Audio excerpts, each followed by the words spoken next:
But now I'd like to suggest to you, Morris, I did not understand it before, I have to confess. But I just returned from Indonesia, from Jakarta. And over there I realized two things that I had not realized before about this big war which is coming. And Ukraine is just a sideshow. It's just a catalyst, Ukraine, for what is already planned, the big war, which is going to be a nuclear war. And there can only be one nuclear war in history.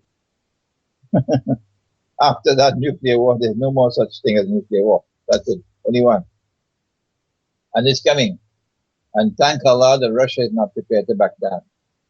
What I realized while I was in Indonesia was that I had mentioned to you previously the prophecy of Prophet Muhammad, Allah's blessing be upon him, in which he said that the river Euphrates will uncover a mountain of gold, and the people will fight for that gold. And 99 out of every 100 will be killed. And everyone will say, I am the one who will survive. But the Muslims must not touch that gold. About 2 or 3 years ago, I interpreted the studies to be religious symbolism. And I said that the mountain of gold is actually an ocean of oil underneath the river. And that ocean of oil is one day destined to function as gold. And that's what happened in 1973, when Kissinger made the agreement with Faisal. And the petrodollar monetary system came into being when Saudi Arabia agreed and the Arab oil producing states agreed that oil will be sold for only US dollars. The petrodollar monetary system came into being. And so the mountain of gold actually represents the petrodollar monetary system. And when the fight begins over the petrodollar monetary system, it will be the nuclear war, because 99 out of every 100 will be killed.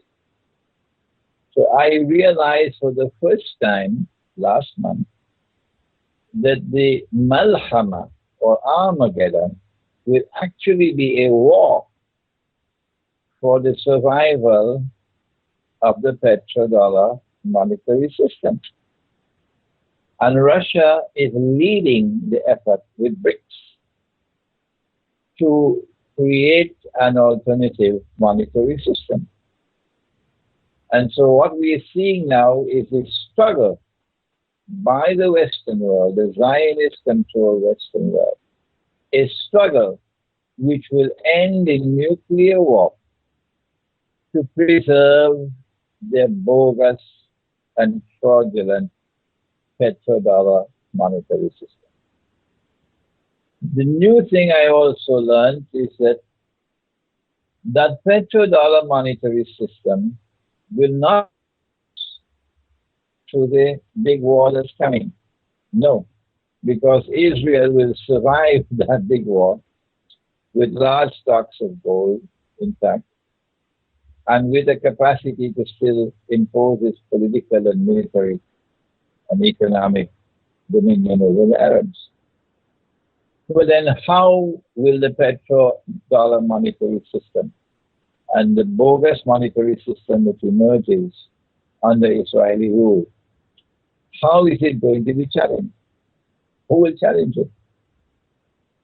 The answer is, and I just realized this last month, our prophet has also made another prophecy.